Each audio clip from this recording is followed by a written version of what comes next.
Selamat datang di channel kami.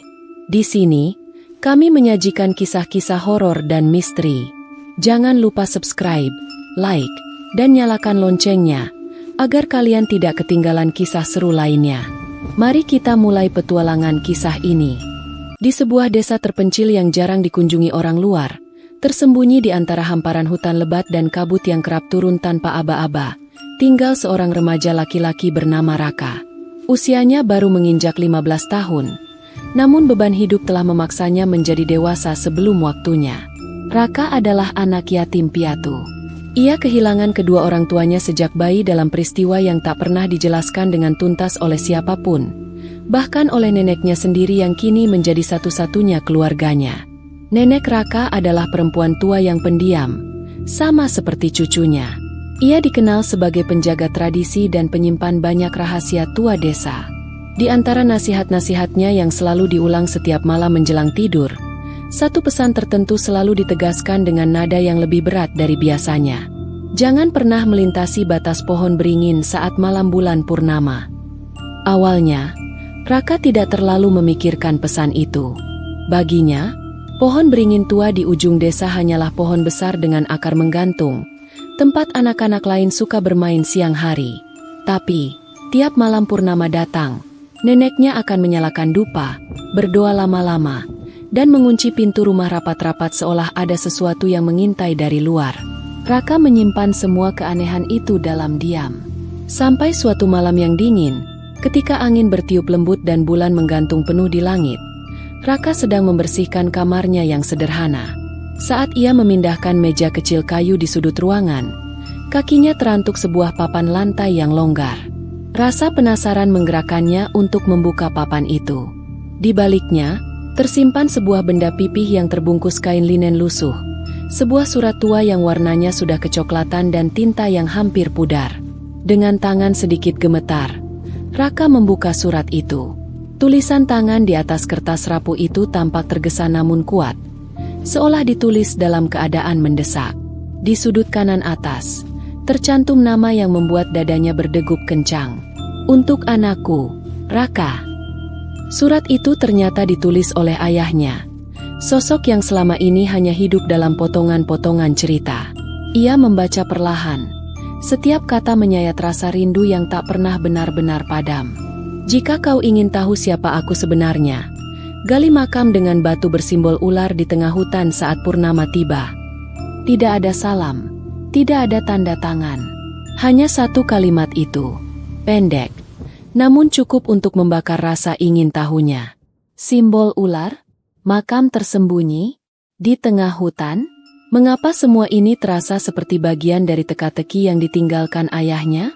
Raka duduk termenung. Matanya tak lepas dari surat yang kini terasa berat di tangannya. Malam itu, ia nyaris tak bisa tidur. Pikirannya dipenuhi bayangan ayah yang tak dikenalnya.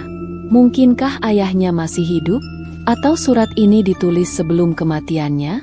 Apa yang sebenarnya disembunyikan oleh keluarganya selama ini? Esoknya, Raka mencoba bertanya pada neneknya tentang simbol ular atau makam di hutan. Namun sang nenek hanya menatapnya dengan mata berkaca-kaca dan berkata lirih, "Beberapa pintu, Raka, lebih baik tetap tertutup." Namun larangan itu justru menambah hasrat Raka untuk tahu. Ia merasa ada bagian dari dirinya yang hilang, dan petunjuk pertama untuk menemukannya kini berada di genggamannya. Maka, ia menandai kalender, menghitung hari, dan diam-diam mempersiapkan diri. Ketika malam bulan purnama berikutnya tiba, malam yang terang dan sunyi, dengan udara yang sejuk namun menyimpan sesuatu yang ganjil di balik keheningannya, Raka melangkah keluar rumah dengan hati berdebar. Langit tak berawan, bulan bersinar bulat sempurna di atas sana. Ia menoleh ke arah hutan, dan pohon beringin besar yang disebut-sebut neneknya kini tampak lebih tinggi dan lebih gelap dari biasanya. Tapi malam itu, Raka tidak akan mundur. Surat dari dalam tanah telah membangkitkan sesuatu yang tak bisa lagi ditahan. Malam itu, purnama menggantung sempurna di langit seperti mata para dewa yang sedang memperhatikan bumi. Sinar bulan menembus celah-celah daun dan menyinari jalan setapak menuju hutan, membuat bayangan pepohonan menari-nari seolah hidup. Suasana begitu sunyi, Hanya suara langkah kaki Raka yang pelan namun mantap terdengar di antara desir angin malam. Ia membawa sebuah obor tua yang menyala redup, sekop kecil, dan secarik surat ayahnya yang sudah dihafalnya di luar kepala. Hutan itu berbeda saat malam. Apa yang terlihat biasa dan tak mengancam di siang hari kini berubah menjadi labirin gelap yang dipenuhi bisikan. Pohon-pohon besar berdiri kaku seperti penjaga batu, dan akar-akar menjulur di tanah seakan ingin menghalangi siapapun yang lewat. Raka menelan ludah, mencoba menenangkan diri, tapi rasa takut perlahan merayap naik dari perut ke dadanya. Ia terus berjalan, menyusuri petunjuk samar yang pernah ia dengar dari cerita warga desa tentang batu nisan yang tak biasa, tersembunyi jauh di tengah hutan. Setelah hampir 1 jam berjalan dan menebas semak belukar, akhirnya ia menemukannya. Sebuah makam tua, tertutup lumut dan nyaris menyatu dengan tanah. Batu nisannya retak-retak, dan pada permukaannya terukir simbol ular yang melingkar dengan mata berbentuk belah ketupat. Sama persis seperti yang digambarkan dalam surat ayahnya. Tanpa ragu, Raka mulai menggali. Sekopnya menghantam tanah yang keras, menciptakan suara teredam. Setiap kali sekop menembus lapisan bumi, muncul semburat cahaya keemasan yang samar dari sela-sela tanah. Cahaya itu hangat, tapi anehnya, udara di sekitarnya justru semakin dingin. Kabut tipis turun perlahan, mengelilinginya, membuat pandangan terbatas. Saat ia menggali lebih dalam, suasana berubah drastis. Obor yang dibawanya berkedip-kedip seolah akan padam, dan suara hutan menghilang. Tidak ada jangkrik, tidak ada burung malam. Hanya keheningan yang pekat seperti malam menahan napas. Lalu, dari balik kabut, ia muncul. Sebuah sosok tinggi, hampir 2 kali tinggi manusia biasa, menjulang dalam diam. Tubuhnya hitam legam, diselimuti semacam kabut pekat, dengan tentakel panjang menjulur dari punggung dan bahunya seperti akar pohon tua yang menjalar ke segala arah. Matanya, 2 titik merah menyala terang dalam gelap, menatap Raka dengan intensitas yang menusuk jiwa. Raka tidak langsung menyadari kehadiran makhluk itu. Ia masih menggali, dengan semangat dan rasa penasaran yang membutakan indera waspadanya. Tapi ketika ia berhenti sejenak untuk mengelap keringat, ia merasa sesuatu mengawasinya. Lehernya merinding, napasnya mendadak berat. Ia menoleh pelan, dan saat itulah matanya bertemu dengan tatapan sang makhluk. Jantung Raka nyaris berhenti. Ia ingin berteriak, ingin berlari, tapi tubuhnya seperti membeku. Entitas itu melangkah maju, namun tidak menginjak tanah. Ia melayang beberapa sentimeter di atasnya. Tiap gerakannya menghasilkan suara seperti daun kering di remukan. Tentakel-tentakelnya mengusap udara, menciptakan gelombang aneh yang membuat obor Raka padam seketika. Dalam kegelapan yang tiba-tiba, hanya cahaya rembulan dan mata makhluk itu yang terlihat. Itulah penjaga arwah, makhluk kuno yang ditugaskan menjaga makam terlarang oleh kekuatan tua yang telah dilupakan manusia. Konon, ia adalah arwah para pendosa yang dikutuk bersatu dalam satu wujud untuk menjaga rahasia masa lalu yang tak boleh dibuka. Ia tidak hidup, tapi juga tidak sepenuhnya mati. Ia adalah kehampaan yang berbentuk. Makhluk itu tak berbicara. Ia hanya mengulurkan salah satu tentakelnya ke arah Raka. Suatu aura dingin merambat dari makhluk itu, menyelimuti tubuh Raka, membuat jari-jarinya kaku dan napasnya tercekat. Dalam pikirannya, tiba-tiba terdengar bisikan, bukan dengan suara, tapi dengan rasa, penuh kebencian, luka lama, dan kesepian yang mengerikan. Semua yang menggali akan menjadi bagian dariku. Penjaga arwah tidak membunuh secara langsung. Ia merenggut jiwa, menghisap kesadaran, dan mengubah korbannya menjadi bayangan, entitas yang tidak bisa dilihat mata biasa, namun selalu ada, menyatu dengan dirinya. Jiwa-jiwa itu menjadi suara dalam pikirannya, tubuh dalam tentakelnya, dan ingatan dalam kekelamannya. Raka tersadar akan bahaya yang nyata.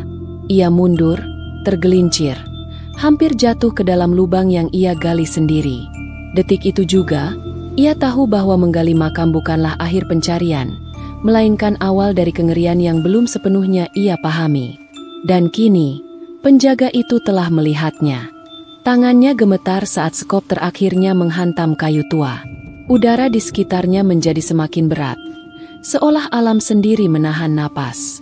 Peti itu terkubur dalam, tertutup tanah dan akar yang seolah sengaja menyembunyikannya dari dunia luar.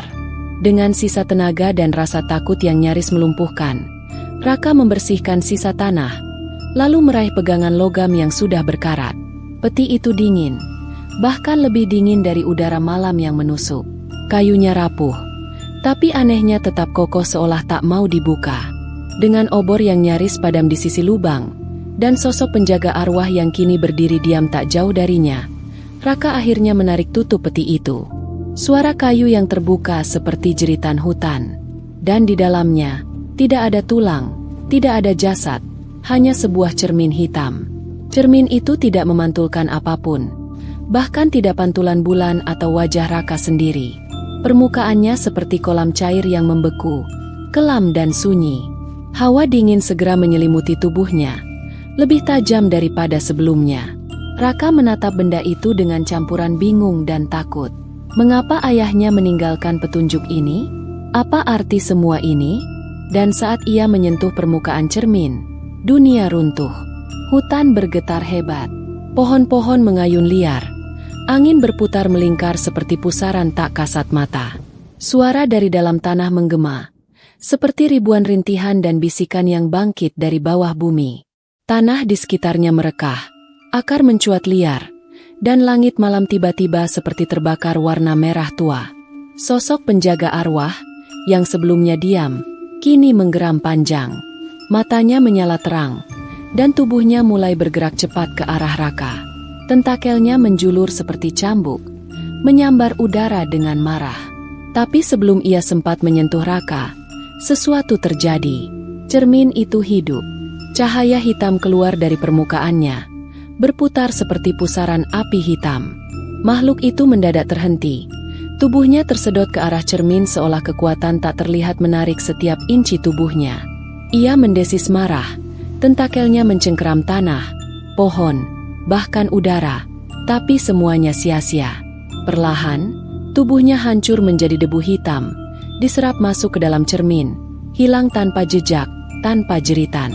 Raka melihat semua itu dengan mata terbuka lebar.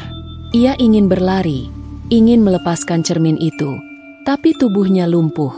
Saat cermin menyerap kegelapan terakhir dari sang penjaga, getaran berhenti. Segalanya menjadi sunyi, terlalu sunyi. Lalu, semuanya gelap. Raka jatuh pingsan. Ia terbangun keesokan paginya di kamarnya sendiri. Cahaya pagi menerobos masuk dari celah jendela bambu. Burung-burung bernyanyi seperti biasa. Tapi semuanya terasa salah. Ia memandangi sekeliling kamar, memeriksa tangannya, kakinya. Ia masih hidup. Tapi begitu ia menatap lantai, ia membeku. Bayangannya tidak bergerak. Tubuhnya bergerak, tapi bayangannya tetap tak mengikuti gerakannya, hanya berdiri diam, seolah menjadi sosok terpisah yang mengamati. Nafas Raka tercekat. Ia mencoba berkedip, melompat, bahkan berlari ke cermin. Dan benar, bayangan itu tak memantulkan gerakannya, hanya berdiri di tempat, seperti menunggu sesuatu. Sejak hari itu, setiap malam Raka bermimpi, mimpi yang sama. Ia berdiri di tengah tanah luas yang dipenuhi ribuan makam tak bernama. Langit di atasnya kelam, tanpa bintang.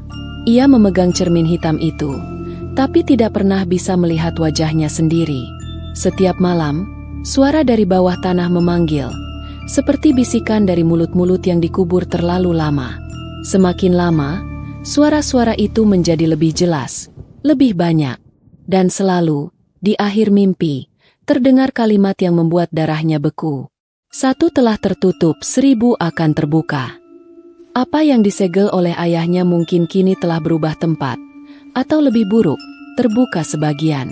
Penjaga mungkin telah diserap, tapi kekuatan yang dikawalnya masih ada, menunggu. Raka kini hidup dengan 2 dunia, yang terlihat oleh mata, dan yang menunggunya setiap malam. Dan di suatu titik, ia tahu, lubang itu tidak pernah benar-benar tertutup. Kisah ini mengajarkan bahwa tidak semua misteri perlu dipecahkan, dan tidak semua warisan masa lalu layak dibangkitkan. Rasa penasaran tanpa kehati-hatian bisa membuka pintu pada kegelapan yang tak bisa ditutup kembali.